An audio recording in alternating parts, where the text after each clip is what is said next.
What if you could ask the smartest ICE in the world how to make your first $1,000 online? Today, that's exactly what we're doing. I asked ChatGPT, Claude, and Gemini the same question. If you had zero experience, limited money, and access to the internet, how would you make your first $1,000 online? The answers were surprisingly different. ChatGPT focused on freelancing and digital services.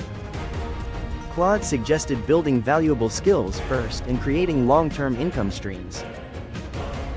Gemini took a more practical approach, recommending local services combined with online marketing. At first glance, all three answers sounded reasonable.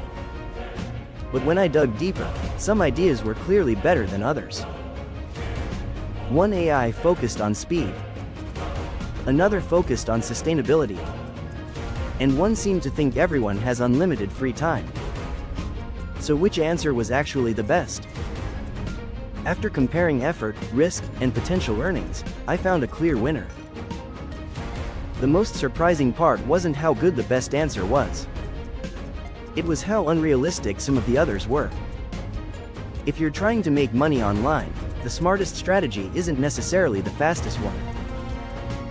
And according to today's test, one AI understood that much better than the others. Which AI do you think won? Let's reveal the results. Let's look at the answers. ChatGPT predicted that personal AI assistants will become part of everyday life. Claude focused on major changes in education and healthcare. Gemini predicted a future dominated by autonomous transportation and smart cities. All three predictions sound realistic, but each AI focused on different aspects of the future.